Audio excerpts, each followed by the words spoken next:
everyone, and welcome back to RAIA Affairs. My name is Francia Morales, and I'll be your host for this episode. RAIA is a youth-led international think tank that translates the abstract world of international affairs by simplifying rather than generalizing. RAIA is a place where you come to learn about the stories and worries of political leaders, the behind-the-scenes of decision-makers, and how politics impacts and changes your life. This is RAIA Affairs, filling you in wherever you are. As always, I would like to give a disclaimer that expressed opinions in this episode are welcome, even though they might not be a direct reflection of RAIA, as we specialize in unbiased writing. This episode is the third in a series of 6 as part of the IExRAIA Summer Research Program of 2024. RAIA has invited 12 IE students. One second, my phone is falling. This has to change.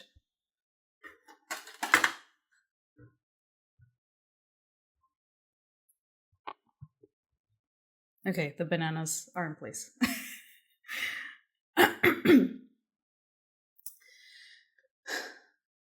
This episode is the third in a series of 6 as part of the IExRAIA Summer Research Program of 2024. RAIA has invited 12 IE university students to join our think tank and spend 9 weeks researching a figure from around the world to try to answer a simple question. Are they a climate leader? During their research, students have done a deep dive of the person's background, policies, and impact of said policies in an effort to bring light to the diverse ways in which every person, no matter the role that they play in society, can contribute to the global climate change policy framework. Here to talk about Nemonte Nenquimo from Ecuador, we have Matilde Romagnoli and Lucinda Schüler. Would you like to introduce yourselves to our audience? Sure. Hi, my name is Matilde. I'm Italian and I currently study law and international relations at RAIA. Hi, I'm Lucinda. I'm German and Hungarian, and I'm currently studying international relations at IE. It's very nice to have you both here. Thank you for your introduction. And as you may have seen before we dive into your interview, we would like to ask the most important question of all. Could you both tell us which leader, either dead or alive, who has impacted the world, would you like to have a conversation with? Let's start with you, Matilde. Well, first of all, thank you for having us, Francia. And to answer your question, I will probably say Margaret Thatcher. Any reason why? Well, multiple actually. I will mainly say because I would like to ask her a couple of questions about her policies and also how she dealt with the pressure of being the first female leader in the UK. I would also ask her some questions about her policies. Number 1, why? But what about you, Lucinda? I think I'd probably go a different route and go for a dictator and more, such as Pol Pot, and ask more about the reasons behind their actions and how they feel about it, I think. Interesting. I can imagine how that would go, having a young person really probe them and say, like, so why did you do that? They'd be like, I don't know. But those are great answers. I think they're rather interesting. I believe, Matilde, if you go to maybe listen to one of the episodes that are already published, I'm not sure if it would be included, but I also mentioned Margaret Thatcher. And fun fact, my mother called me Thatcher growing up. That is my mother's pet name for me. Wow, that's a tough nickname to grow up with. It is a lot of pressure. She said she wanted me to be as hard-hitting as her, and I try to be. So it's an honor and a curse. But now we can properly begin after our little icebreaker. Thank you for your answers. And before we head into her policies or her advocacy, I first want to know, who is Nemonte Nenquimo? So Nemonte Nenquimo was born in 1985 in the Pastaza region of the Ecuadorian Amazon. She grew up living at one with the Amazon. She has lived there her whole life, and she is campaigning for the protection of the Amazon. She's a mother. She's a woman member of the Wairani community, which is an indigenous tribe that lives in this region and believes strongly in animism, which is the interconnection of spirits and the nature around them. Okay, so an indigenous woman who has grown up her whole life in the Amazon. I believe that a conceptualization that people have of indigenous groups is that they're not so quite integrated into the political culture of many countries. So how has Nemonte Nenquimo become involved in the fight against climate change, and why? She has started the Sabo Alliance, which is an organization that not only campaigns for the protection of the Amazon, but also on indigenous rights and renewable energy, and in general against climate change and the effects of it. She has also acted as a leader within her own community, and this led to her motivation to not only fight for indigenous rights, but the protection of her home, which is the Amazon rainforest, from human activity such as deforestation for the oil and mining industries. Actually, it's particularly interesting how Nemonte Nenquimo, since she was a child, demonstrated a particular interest towards nature and the environment. When she was a child, she grew up with her grandfather, who was as well a leader of the tribe, and he initiated her to having a very close relationship with the forest and the rivers. Later on, when she was only 12 years old, she visited her aunt in a neighborhood village, and that's the time where she started seeing drilling activities in her territory. She saw the sky and the rivers being particularly polluted, and that was a crystallizing moment in her childhood, because it's the time when she realizes that her homeland and that her community could have been at stake. Wow, that's really interesting. That must have really brought the issue, no pun intended, really close to home.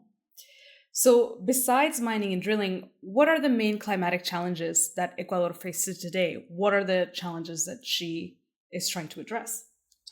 So Ecuador obviously is a beautifully diverse nation, and not only because of the Amazon, but also because there are many other biomes within the nation.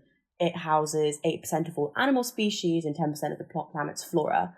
And on top of this, there are 14 indigenous nationalities in the nation. So the Ecuador has so much importance, not only to the biodiversity index, for example, and keeping species alive, but also as a carbon sink. As a carbon sink, the trees that are in the Amazon are holding precious carbon.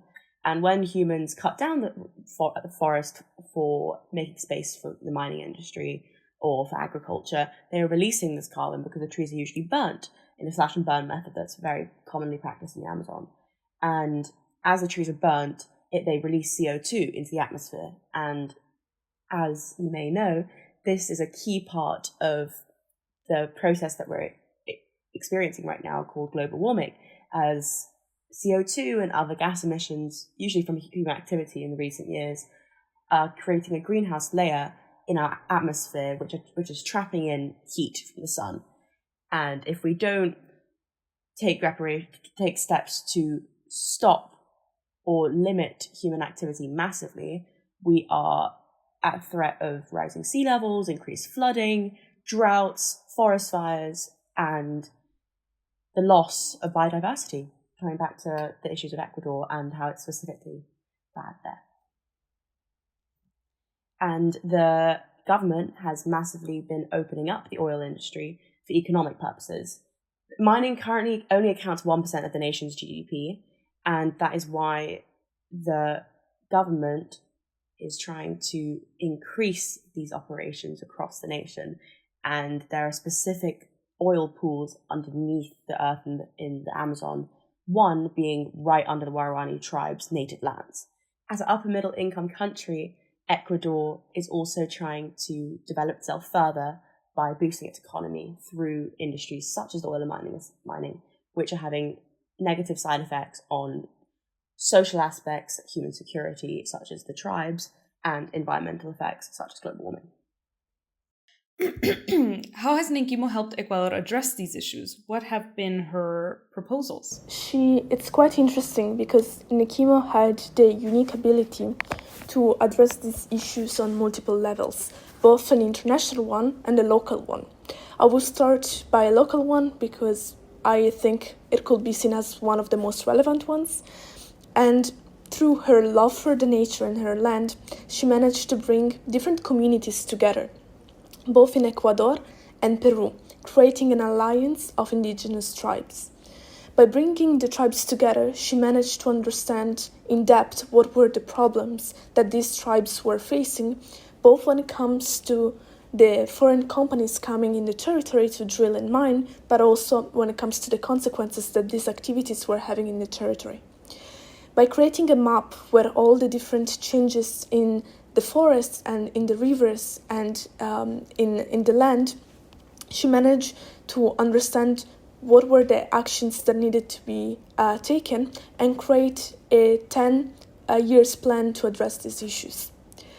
In order to achieve that, she moved herself and the tribes at an international level by creating awareness social media campaign to raise funds to fund these activities, and also on a legal sphere by trying to have authority recognize the danger that the forest was going through, was facing, and having the courts help her fight against the government just minding economic interest. Very important is the lawsuit that the Nenquimo started in 2019 after intense activities of oil drilling and mining in the Amazon territories. She carried out a lawsuit against the government in Ecuador as one of the main plaintiffs, together with the Human Rights Protection Agency in Ecuador. The lawsuit ended up being particularly successful, as the court recognizes the indigenous right of consultation, meaning that according to different international treaties that Ecuador signed, the government is always meant to consult indigenous tribes wherever a decision that might directly or also indirectly affect them has to be taken. In addition, the lawsuit allowed Nemonte Nenquimo to win her fight and to have more than 500,000 acres of the Amazonian forest being protected. That was an essential turnover in the case, because Ecuador, some year before the lawsuit, was one of the first countries in the world to recognize environmental rights. And that was a breakthrough case, as for the first time the Supreme Court actually enforced those rights. And it is believed that this Ecuadorian case that reached the Supreme Court of Ecuador and named and used as legal arguments different international treaties will also be referenced at an international level in the upcoming years. She managed to garner support not only from her local communities and the tribes in her nation to support her on this lawsuit against the Ecuadorian government that they successfully won, but also she had a massive following across the world. Through her online campaign, Our Rainforest is Not for Sale, which, alongside a petition that secured 378,000 signatures, this online campaign raised awareness worldwide for the destruction of the Amazon. The online campaign not only educated people on the beauty and importance of Amazon rainforest and secured the win in the lawsuit, but it also gave Nemonte Nenquimo an international platform on which to continue her activism.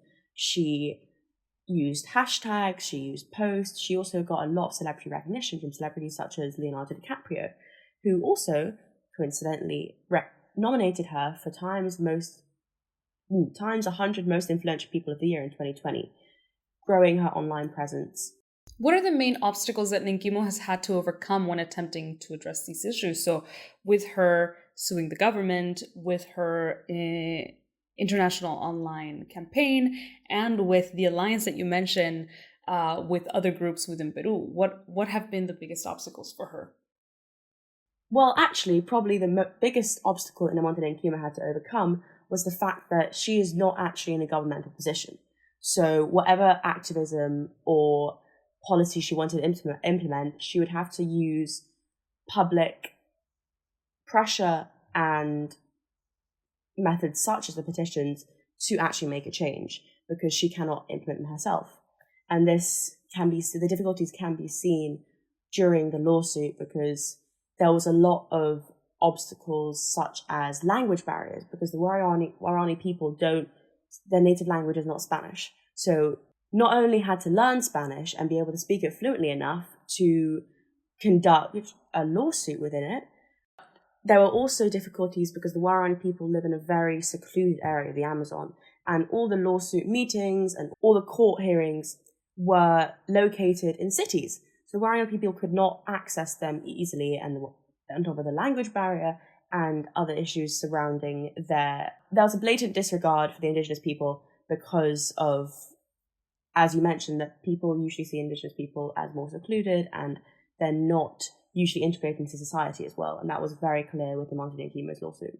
So you two have already mentioned some pretty prominent successes of her career, including both the lawsuit that you mentioned and the campaign that she carried out.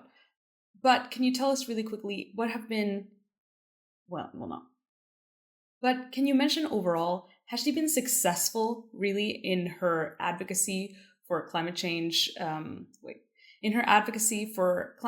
policy and conservation in Ecuador?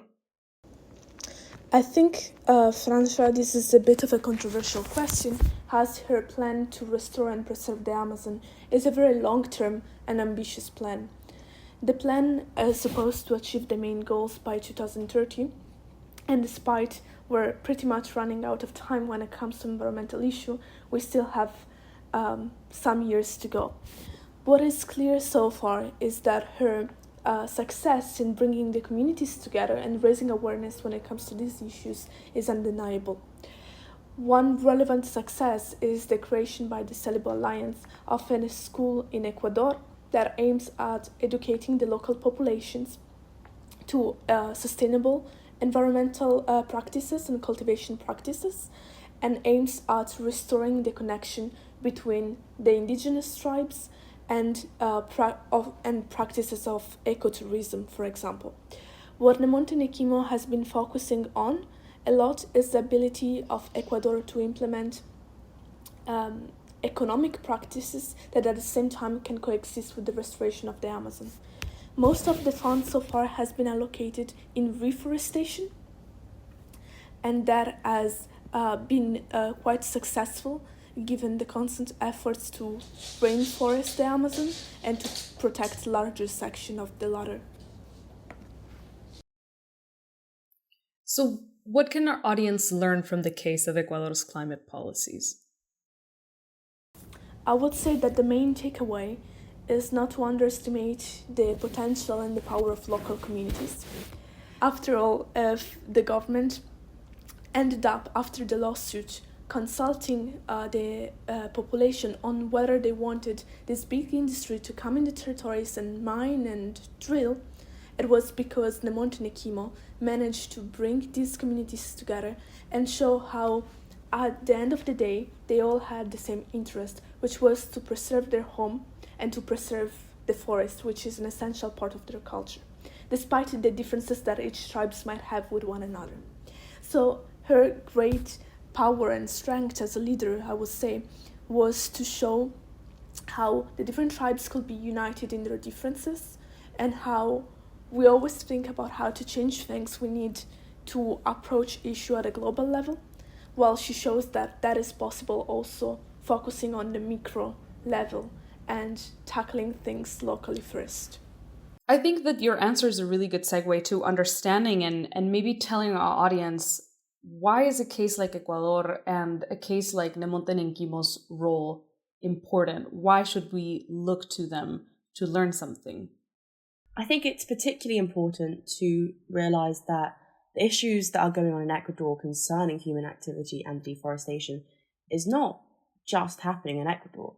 It's happening in all the countries that have a forest or a rainforest, or even in a country such as England, where rapid rates of urbanization are increasing levels of deforestation worldwide, which, as explained before, are contributing to the global warming that we're experiencing now, which only increases forest fires, which thereby increase carbon dioxide released again.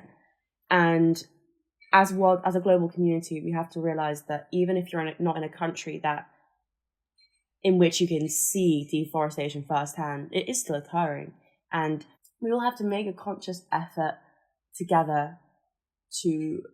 If I may add, I think that the case is also quite relatable to most people, because we all have older people living in our town, in our city, or people that have lived the town and our homeland in a different way as we do.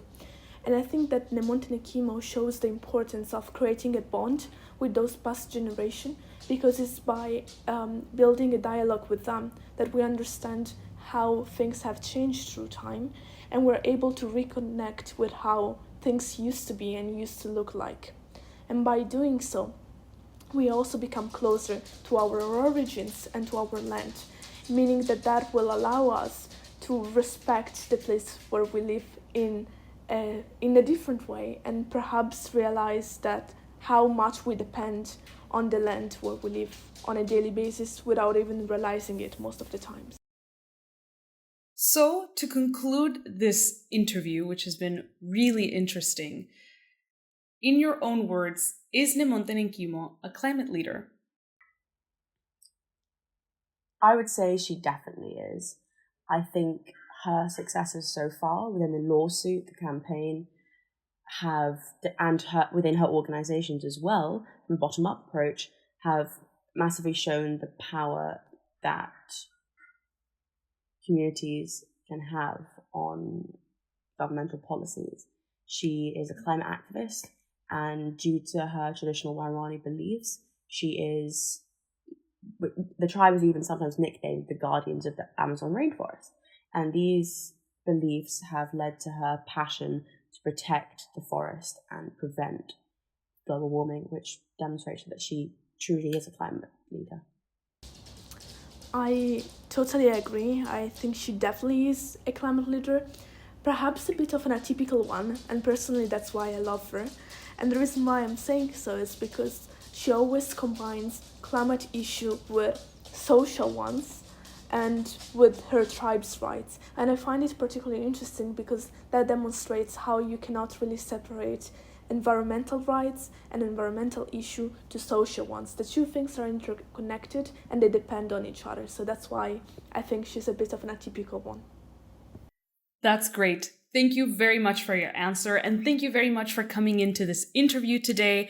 I've had a lot of fun learning more about Nemonte Nenquimo's work and learning about how intricate activism goes beyond just the social campaigns and the creation of awareness, but really to the nitty-gritty of challenging power structures and challenging the government to remain accountable to its duty to its citizens through legal structures. And I think that's really amazing, and that the milestones that Nemonte Nenquimo has been able to achieve are notable within the country, and hopefully this trend continues. Thank you very much, Matilde and Lucinda, for being here today.